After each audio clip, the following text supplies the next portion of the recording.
Pero matod pa ni Ginoong Hesus, I have chosen you out of the world. Giunsa pagpili sa Ginoo ang imong kinabuhi. Nga kaniadto kauban ta sa kalibutan, sa tanang kahugawan, sa tanang pagpatuyang sa kinabuhi, sa tanang kahilayan nga nagbaha sa kalibutan. Pero si Jesus nagsulti, I have chosen you out of the world. Ipili ko kamo gikan sa kalibutan. Sa una, dili pa kayo nindot ang kanang diversion road sa Davao. Klaro pa kayo itong mga basunang itambak mga igsoon. Makita nyo mga tao gipuy-an nila payag, gibutangan payag nga. At tangan nila inigyabos sa basura nga ukayo nila bisag unsa nila ilang makita nga makwartahan aron sila mabuhi. Kung imong mahulagway giunsa sa Dios pagpili sa imong kinabuhi gikan sa kalibutan nga nahugawan sa sala. Makita nimo ng mga tao nga tamak-tamak po dito sa mga hugaw mga igsoon, mangukay sila dito mga hugaw, mga basura na nga mga butang. Ug giunsa sa Dios pagpaubos sa iyang kaugalingon aron mo tamak siya aning mahugaw nga kalibutan. Aron ka pilion gikan sa kalibutan. I have chosen you out of the world. Kung dili mapili sa Diyos atong kinabuhi gawas kon siya, mutamak aning makasad-anon nga kalibutan aron ikaw ug ako mahimong kabahin sa iyang pagpili. Unsay kaugmaon sa kalibutan ang Biblia nagtugan. Whereby the world that then was, being overflowed with water, perished. Ang kalibutan kaniadto gilunupan ug nalaglag sa tubig.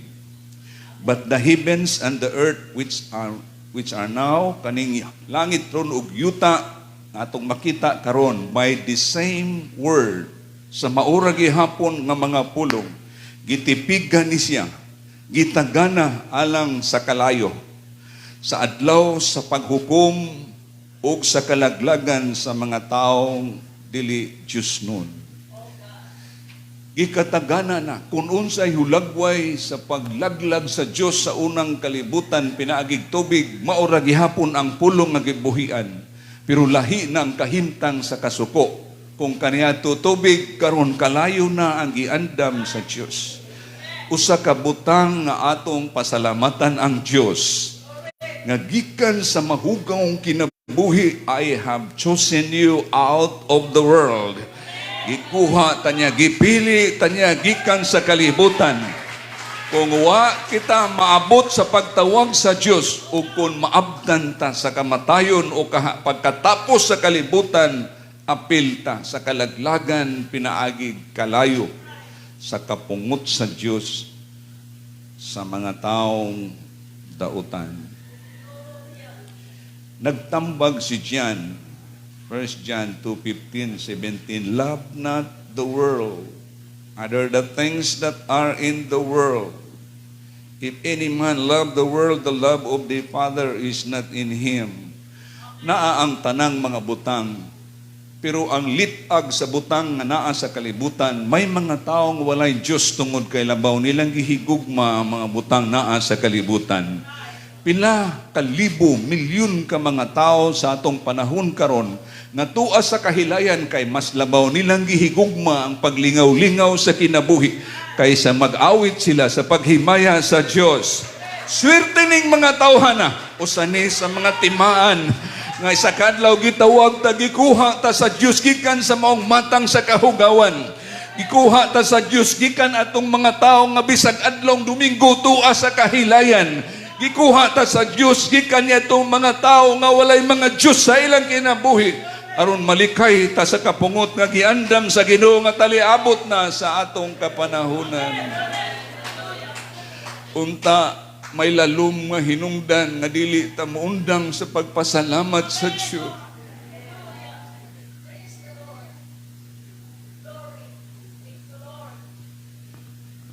Di na ko gustong mahinumdum sa akong kagahapon, pero magbalik-balik siya kung unsa ang kinabuhi sa pagpatuyang.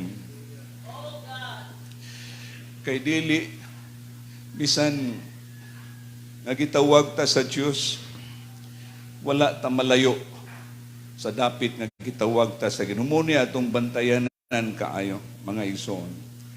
Busang giwarningan ta ni John, if any man love the world, the love of the Father is not in him. Gisulti ko niya atong last Sunday, pwede man ta magpuyo og dagkong balay, pwede man ta magsakyanan og parehas po sa kalibutan. Basta di lang ta mawala sa Domingo, mga igsoon. Di lang ta muundang sa atong mga pagampo. Di lang ta muundang sa pagpasalamat sa Diyos. Di lang ta mawala sa pag-ila sa Ginoo. Lord, kuhaan ko ni mo usa ka gininhawa mo, balik ko sabog. Ug mabuhian ako ang tanang mga butang nga akong nakuptan aning kinabuhian. Mas labaw, gisugdan sa Diyos sa pagpailayang katawhan, pinakabantog si Solomon, gisuroy sa daghang mga hari, o gitanaw nangupos ilang hunahuna o kasing-kasing, pagtanaw kung unsa kanindot ang palasyo, unsa kanindot ang balay sa Diyos, nga bisan ang kagamitan sa lamisa, pure gold, mga plato, nang natunaw ilang pagbati kay ang grabe kadagaya, kadato. Pero sa ulahing mga adlaw mahulagway nga dili lang yutan ong kaadunahan ang gustong ipatagamtam sa Dios.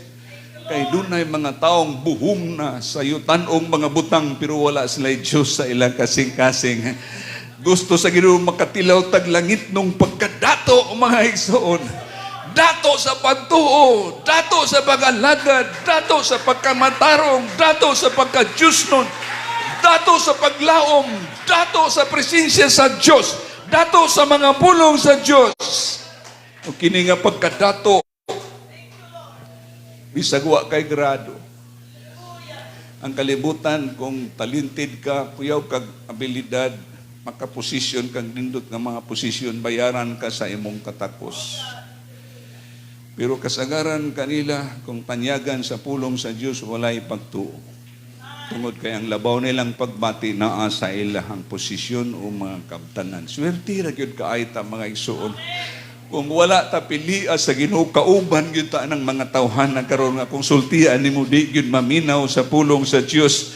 Usa pa gani hinuon sa mga maglulutos mo tamay sa mga tao kung dunay magsinggit paghimaya sa Dios, murag manglibaw ilang balhibo pangirugan sila, murag sila maanad anak nga butang.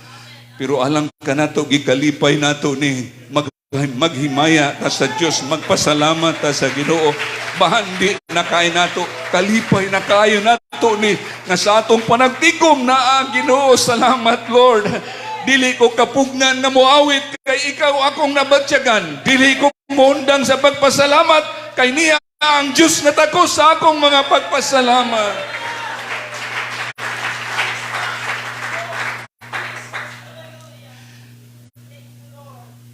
Kung ang Diyos lang yun mo'y atong unahon, ordinary lang ka, adunahan ning yutan ong butang. Kung mutuo lang yun ta sa gisulti sa Ginoo, seek ye first the kingdom of God and His righteousness, and all these things shall be added unto you. Kung ang atong hunahuna niya na yutan-on lang nga pagsabot, may uban na nibog na kay nangita sila sa gidugang o gisaad nga idugang sa Diyos. Pero wa nila makitig masabti ang mga butang nagipanalangin sa Ginoo. Kinsa may tao dinhing makabayad og bilisaw sa katakna sa imong kinabuhi. Kung maghingutas na ang tao, kaya ibaligya ang tanang kabtangan para di lang maputol ang gininhawa sa kinabuhi. Pero diha sa pagpangalagad sa Diyos, abunan siya kay nga itong paginahawa, uban pang kalipay sa Ginoo, uban ang kalinaw, uban ang kadaitan, uban ang mga butang langit noon nga naglipay sa atong kinabuhi. Hallelujah. For all that is in the world, the lust of the flesh, the lust of the eyes, and the pride of life is not of the Father, but is of the world.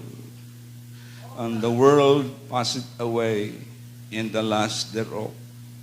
But he that doeth the will of God abideth forever. ang kalibutan mahanaw, ang tanang kailibgon nga sila karon nagdugok ang tanang mga kaibog sa mata. Bisan ng kagarbo sa kinabuhi, dili iya sa atong amahan, kundi iya sa kalibutan. O ang kalibutan mahanaw, o ang tanang pangibog niini. Pero siya nga nagbuhat sa kabubuton sa Dios, magapabilin sa walay katapusan. Chosen out of the world, gipili ta sa Dios gikan sa kalibutan. Usa ka dakong pabor nga atong natagamtaman. Unsa ra ta ani nga kalibutan nganong wala magpili ang Dios sa mga anong lingkuranan sa mga palasyo, mga taong inila sa kabuhatan. Nganong kining mga yano man lang ang mga taong ipili sa Dios kanyang laraw, ipili nako ang mga mahuyang aron pakaulawan nako ang mga kusgan. Ipili nako ang mga butang nga diin tinamay aron pakaulawan nako ang mga tao naa sa kadungganan. Diha makita ang kaanindot sa kinabuhi. Kita wala sukda sa Dios sa atong katakos kundi tungod sa iyang pagtawag, gipili ko kamo gikan sa kalibutan. Walay usa ka nato nga wala magkinahanglan og manluluwas. Busa akong gisulti ganina na ang kahugawan sa kalibutan giyatakan sa Dios kanang gitumban niya ang kalibutan nga nahugawan sa sala para pangitaon lang tang nasagol sa basura sa sala ani nga kalibutan. Gipangita ta mga igsuon o nakaplagan kita sa iyang pagtawag ani nga pagpangalagan. Subli na nako nga gisulti ang pagpakatao sa Dios kay ang tanang bahandi sa kaluwasan nagagikan ani nga paglaraw sa iyang pagpakatao. Gitubag ang tanang panginahanglan pinaagi sa iyang pagpakatao. O usa ka bahandi kanato nga atong nailhan ang iyang pagpaila sa iyang kaugalingon. Nga matod pa niya sa baba ni Isaiah, aron mo makaila o makasabot nga ako mao siya. Importante sa Dios nga makasabot o makailata kaniya. Praise God. Bahandi ba nato nga nakailata mga ison? Dili ba ya ang tanang nagtawag Hesukristo pareha sa atong pag-ila? Lain-lain ang ilang pag-ila ni Jesus Christ, ordinary lang nga butang o usa ka propeta o unsa ra ang ilang pag-ila sukod sa ilang nasabtan. Pero ang atong pag-ila kaniya sa sukod sa iyang gugma nga yang gibubo sa atong kasing-kasing. O atong nasabtan ang pinadayag sa iyang mga pulong. Nga siya mo ang Diyos nga nagpakatao. Alang sa pagpangita kanato gikan aning kahugawan sa sala nga atong gipuy-an. Hallelujah. Muna nga malipayon tang mga lagad sa Diyos. Swerte ka ay ta mga igsuon. Dili sayang ang Domingo ni ata sa atong panagtigom. Kay gikahibalag o gikatagbo nato ang Diyos nga atong ginasimba sa adlaw-adlaw. O ang gisulti sa Ginoo sa baba ni Isaiah, ako mao ang Ginoo, ug gawas kanako wala nay laing manluluwas. So ang Diyos nagpakatao para kita abuton aning maong grasya sa kaluwasan. Kitang tanan walay usa kanato wa magkinahanglan og kaluwasan. Kay walay tao nga makabarog sa adlaw sa kasuko sa Dios. Walay pinakabantugan nga mga tao, mga hari sa kalibutan nga sarang makabarog sa adlaw sa paghukom sa atong Ginoo. Busa nagkinahanglan tag manluluwas. Kay ang kalibutan o ang makasasala gikataganan na sa kapungot sa Dios. So ang iyang pag-anhi sa kalibutan usa ka dakong mensahe para di naman ta kagawa sa kalibutan, kaniya ang mataning kalibutan, pero nahugawan ta sa sala nga niya sa kalibutan. Ug ang gihimo sa Dios kay kita nabilanggo man sa sala, ulipon ta sa sala. Ang iyang pagpakatao nagbayad sa atong pagkamakasasala ug nagpakamatay siya sa krus tungod sa atong mga sala para bayaran ang bili sa atong pagkatinubos. Dili sa salapi ug bulawan, kundi sa hamili nga dugo sa atong Ginoo, sa dugo nga murag walay lama o hugaw sa nating karnero. Ang mission sa Ginoo, Isaiah 61, to proclaim liberty to the captives. Aron imantala ang kagawasan sa mga bihag. Bihag ta sa sala, mga ulipon ta sa sala.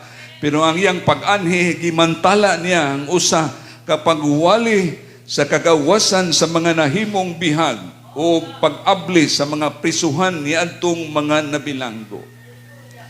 So mo ni ang pinaka-mission sa Ginoo, na sa dili pa moabot ang adlaw sa iyang kasuko, may mga tao na nga iyang pagkataogon. So tihan nato, basta di lang ta mo sibog sa pagpangalagad, grabe kay ang pabor sa Ginoo mga igsoon. Ang pagtanaw sa Dios nato, bisag asa ka paingon, dili ka bulagan sa pagtanaw sa Dios. Amen. Kung ang atong kinabuhi, padayon kita na nagtinguha sa pag-alagad sa Dios. Giwali ang maayong balita nga tungod niya na naabot ta ani nga pagpangalagad. Go ye therefore into all the world and preach the gospel to every creature. O gitugon ng iyang mga tinunan, he that heareth you, heareth me. Ang nagpatalinghog kaninyo, nagpatalinghog kanako.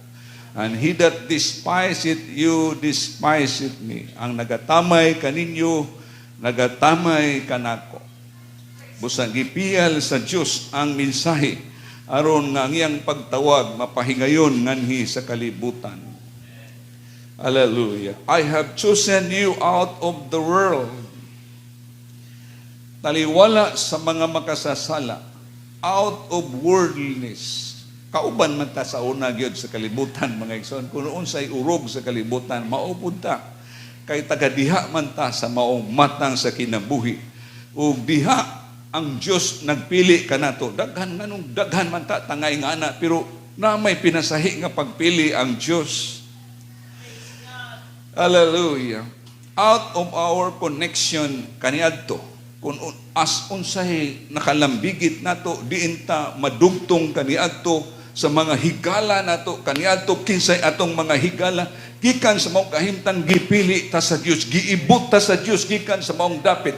Kung unsay naggapos nato kaniadto, gitangtangan ta sa Dios gikan sa maong gapos. Kung unsay atraso nato kaniadto, gibayran sa Dios, gikuha ta gikan sa maong atraso. Kung unsay taras nato kaniadto, gikan dito gikuha ta sa Dios aning iyang pagtawag. Kauban ta kaniadto sa pagsayaw sa kalibutan, mga bisyo, mga kahilayan, maura ang atong mga naong kaniadto. Pero gikan sa mong dapit, bisag di maklaro ang atong naong. Ang pagtawag sa Diyos nag-abot sa atong kinabuhi. Ang mga ngilad natong batasan, mga kinaiyahan, mga urong, watay kalainan sa kahungawan sa kalibutan. Pero gitawag ko kamo, gikan sa kalibutan. Kaniadto nga gikamhantag kahum sa kangit-ngit, gikan dito gisumok ta sa Ginoo. Aron tagahan og kahayag ang kinabuhi nga way paglaom, kinabuhi nga way pagkamataro, kinabuhi nga nahugawan sa tanang kahilayan sa kalibutan.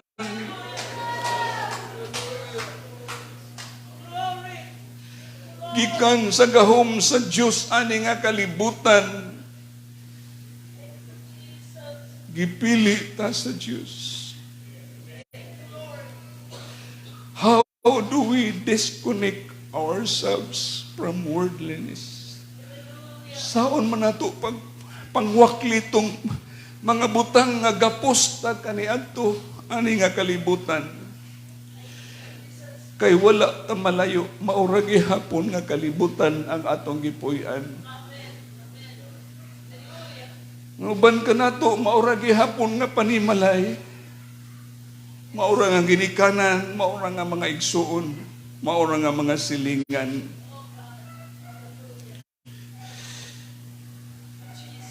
Maura nga trabaho, ginabalik-balik, adlaw-adlaw. Maura nga lawas ang atong nabatunan. Usa lang kapag tawag sa Diyos gikan sa usa ka kahimtang nganhi sa napit sa iyang pagtawag. ang atong kinabuhi kaniadto, makita nato sa ubang mga tao, ing anak ko kaniadto. Duura kay murag within your reach lang, maabot na nimo ang distansya kung diin ka gitawag sa Dios. Munang kung wa tay kalig-on sa pag-ila sa Ginoo, wa tay kalig-on sa pagkahadlok sa Dios, dali ra tang ianod pagbalik. Kay nga itong kinabuhi, makita ra nato sa palibot, maura nga dapit na gitawag ta sa Dios.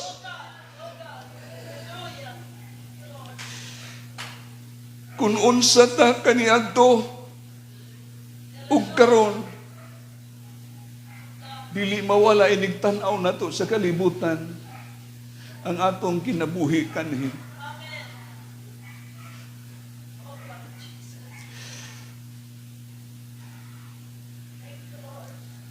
Makita nato madungog ug pwede pa nato mahikap ang gilayon sa kinabuhi nining pagtawag sa Diyos. Ang nakadistansya lang sa kalibutan, mao ang atong pagtuo sa Ginoo. Pwede natong balikan ang atong mga kaubanan kaniadto ug magkasaghiray ang atong abaga. Pero anang manipis nga gap, naghatag natong proteksyon ug kalainan nga may Diyos ta nga giila karon. May Diyos ta nga ginaalagaran karon. Ug niyan ang kaduol sa distansya, kalig-on sa kinabuhi, Christ in you. Kung wala si Kristo yanod, nagbalik sa kalibutan, kusog kayo ang sulog sa kalibutan. Maura ang mga silingan, maura mga tao imong gikauban kaniadto, maura gihapon ang halubilo. Apan dili na tuwalaon, nagkamayng gap, distansya, nga may Diyos tang gila, may Diyos tang gianalagaran, may Diyos tang gikahadlukan, ug labaw aning tanan. Nang influensya sa kalibutan, dili makapenetrate sa atong kinabuhi, tungod kay may Diyos nga nagpuyo sa sulod nato.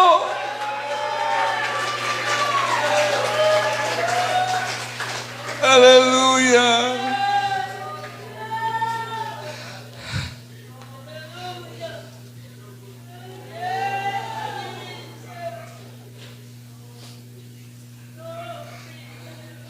Gamayng kaluyahon, paglingin nato sa kilid, naara nga itong kinabuhi kaniadto.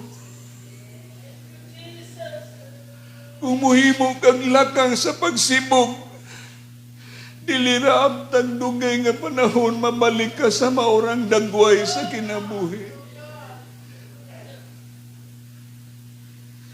Man gusto na kong ipahinumdum ani nga adlaw, our calling and election from God. Ang pagtawag ug ang pagpili sa Diyos.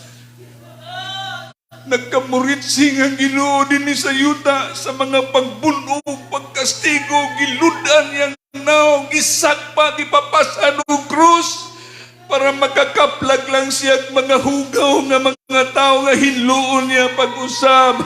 Itong mga tao ay paglaom, tagaan niya paglaom. Mga tao walay Diyos, tagaan niya Diyos sa kinabuhi.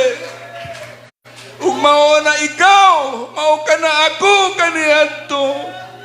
Pansalamat sa pagtawag o pagpili sa Diyos.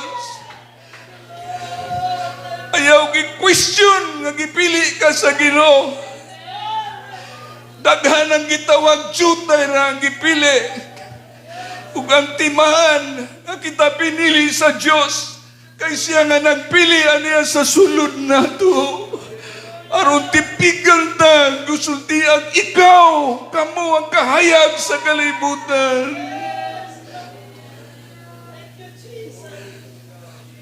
My sheep heareth my voice. Everyone that is of the truth heareth my voice.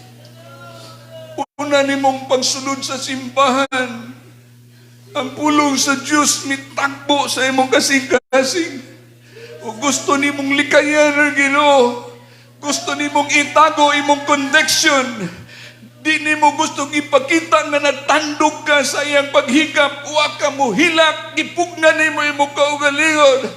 Pero matod pa sa Ginoo, ang pagpili ug pagtawag sa Dios dili mabakwe. Gidala nimo na nga hilom mapagpati, pero wala ka biyay sa Ginoo.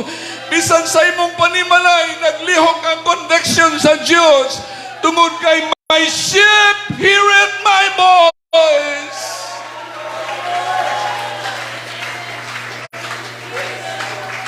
Unang adlaw pagsulod mura kag manampong sa imong dunggan. Kay may pagtawag ang Diyos nga nag-abot sa imong kinabuhi. Pila na siguro kadaghang hitabo nga di naduol ka sa katalagman. May mga balatian tang na sinati nga wala makahuno sa kinabuhi. May mga disgrasyang naapilta. Pero kay ang pagpili sa Diyos nagsugod sa layong unahan. Iyahan karon makaabot ka sa adlaw nga ikaw makadungog sa iyang pagtawag. Ayaw pa sa nginli ang pastor. Ang ubang mga tao nagsugilon kanimo nga sila mao'y nagtawag. Ang pagtawag sa Diyos nag-aabot sa atong kinabuhi. Aron ta makasabot sa iyang kamubuton. Kay ang laraw sa Ginoo, I will dwell in them. Ulaw unta kayo Ginoo ang akong kinabuhi. Mura kong nabulit sa kahugawan, sa hunahunag kasing-kasing kagawian, pagkatao, sinultian. Hugaw kaayo, pero mura tagbutang nakaplagan gikan sa masurahan nga gihinluan pag-ayo. Unya gigamit sa nakakaplag nihini, nga atong kinabuhi kanitong gihimuslan sa kadautan sa kalibutan. Gitawag sa Diyos o gihinluan kita o gihimo kitang suludlan. Dili siya gustong mawala ta sa iyang pagtawag. Ang iyang presensya nagpuyo para silyuhan ang atong ownership. Nga pinaagi sa iyang espiritu nagtugan na kita mga anak sa Diyos.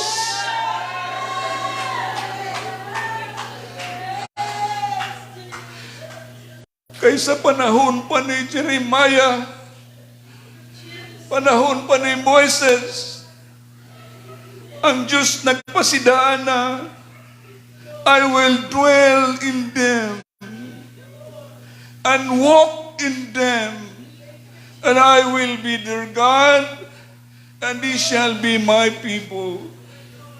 Wherefore, come out from among them, and be ye separate.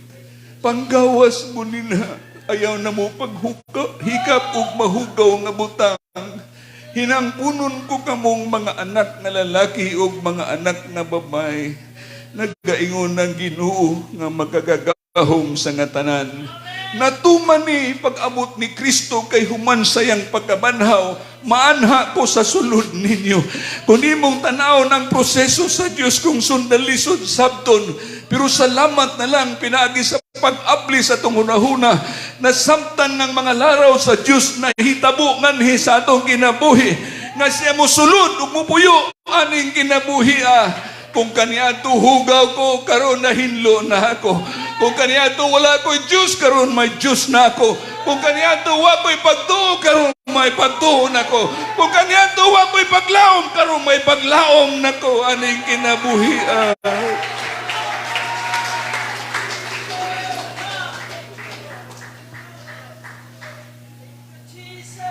Panambago ni Paul sa mga nagakabig sa Romans, I beseech you therefore, brethren, by the mercies of God, that you present your bodies a living sacrifice, holy, acceptable unto God, which is your reasonable service.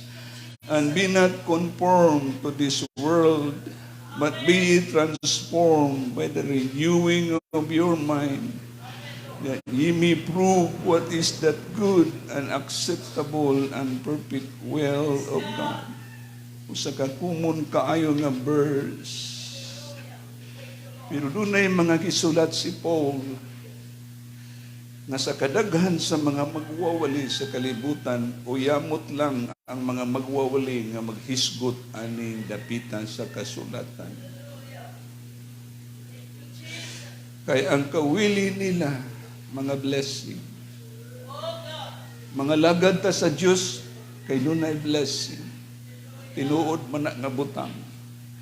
Pero kung yutanon lang nga blessing, mawili ka sa kalibutan. Pero nga itong pag-anhidin-hidin, hindi kung pwede pa lang, Lord, nga mapalit ang imong mga espirituhan ng blessing mo, sakripisyo, may pagbayad.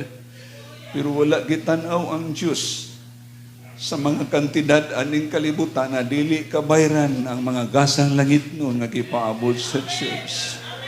Kay kung maupa, makabayad ding mga taong mga adunahan, pero bisag walay sulod imong bulsa aning adlaw, ablihi lang imong kasing-kasing kay ang Diyos nagandam nag mga panalangin. Ay gusto niyang matugugta sa espirituhan ng mga blessing. Basahon ko ni nga part, tagsaray magwawali ani, maghisgot. But the day of the Lord will come as a thief in the night. Ang adlaw sa Ginoo moabot sama sa kawatan sa kagabion.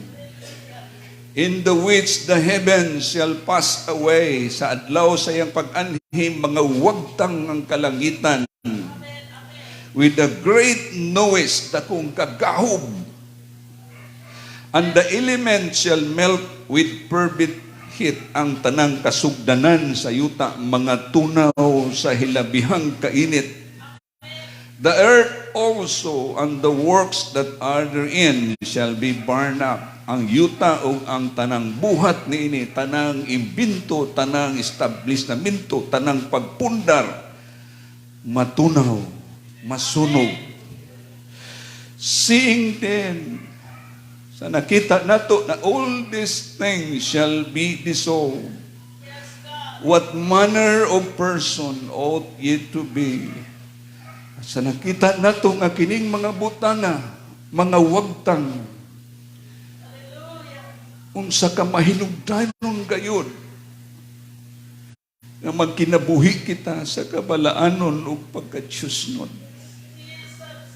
nga makapadali sa pag-abot sa atong Ginoo o sa magpaabot o magpadali sa pag-abot sa adlaw sa Diyos, wherein the heaven being on fire and shall be dissolved, and the elements shall melt with fervent heat. Tunaw, importante yun ning atong pagkinabuhing matarong. Importante yun ning padunggon ta kanunay pagkabalaan, pagka-Diyos nun. Kay ang kalibutan nga itong gipuyan, gikataganan na ni sa kasuko sa Diyos. Ug walay butan nga dili tunawon sa kainit. Busa si Pedro nagdasig, na kinahanglang magkinabuhi kita sa pagka-Diyos nun, samtang atong gihunat ang adlaw sa iyang pag-ani. Nevertheless, we according to tarong Lord, gilaay na ko ani nga kalibutan, may panahon mangandoy ka kung matapos na unta akong mga adlaw, kay grabe ang pakigbisog sa kinabuhi. Ining tanaw nimo sa kahugawan sa kalibutan, kung luag imong pagsalig sa Diyos, mahugawan ka. Usahay mo penetrate ang kahugaw sa kalibutan sa imo hunahuna sa imong pagbati. Usahay matintal imong kamot sa pagkapot sa kahugawan sa kalibutan. Lord, gipulan ako ani kalibutan, may panahon nga mga hayhay ta gusto na tagmo pahulay. Pero matod pa ni Pedro, nagpaabot ang bagong langit o bagong yuta. Di nagpuyo, dito ang pagkamatarong.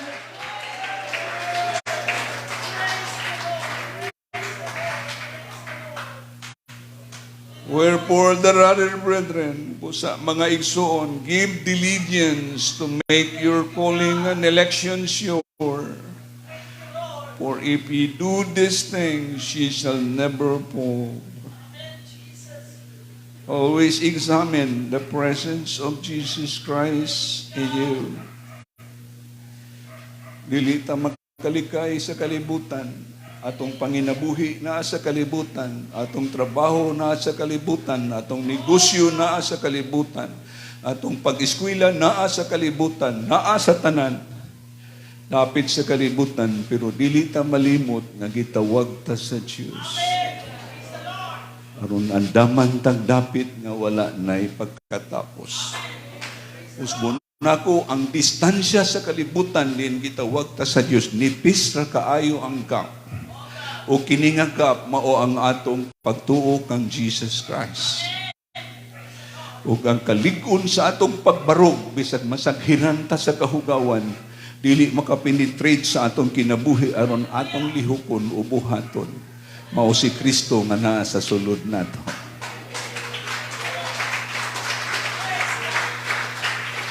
Kung wala siya, wala tayo arang mahimo. Kung wala siya, wala tayo gahom sa pag-atubang. Iniquity shall abound in the last days. Dili ta magpadala sa yawa nga hugawan niya itong una-huna, abuton ta kalaywa na may gana ato sa simbahan. Mga paagi na sa yawa nga luyahon ka, pero matod pa ni Pedro, paningkamuti ang inyong pagkatinawag o pagkapinili. Kaya kung himuon ninyo kini, dili gayod ka mo mahulog. Kinsabay nagpugong nimo sa Lunes nga imong trabahoon adlaw-adlaw nimong trabaho. Kinsabay nagpugong nimo sa Lunes sa imong mga kalingawan, mga cellphones, masaon sa mga butang diha. Sa Martes, Merkulis, kinsaba. Pero bisan pa di ay sa adlaw ng Domingo, tuag gihapon atong hunahunaan ng mga butanga.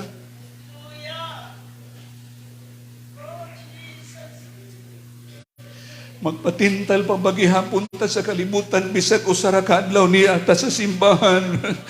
Unta, di pa ta moabot sa simbahan. Lord, tagaig pahulay ako una-huna. Ang akong mata tagaig pahulay, tagaig luha nga mahugasan ako una-huna. Akong pagbati maabot sa imong presensya, Lord. Kay dangog ang kalibutan.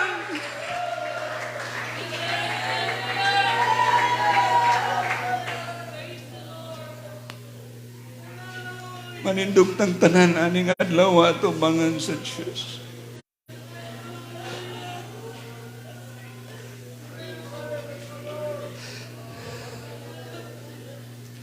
Susihan ninyo kung si Kristo na apa man sa sulod ninyo.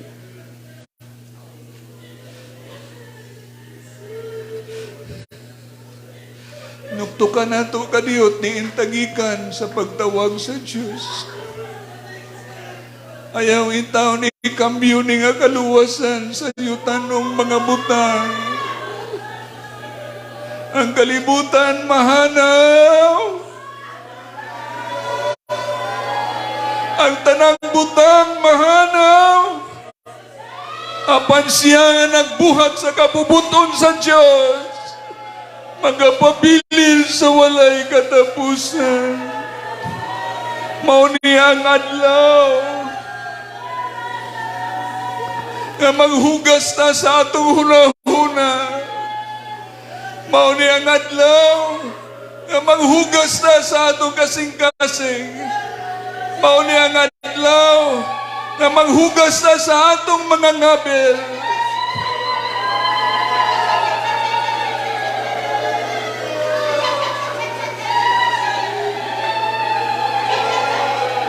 I have chosen you out of the world. Be not conformed to this world, but be ye transformed by the renewing of your mind.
sa Diyos ug siya mo duol kanimo.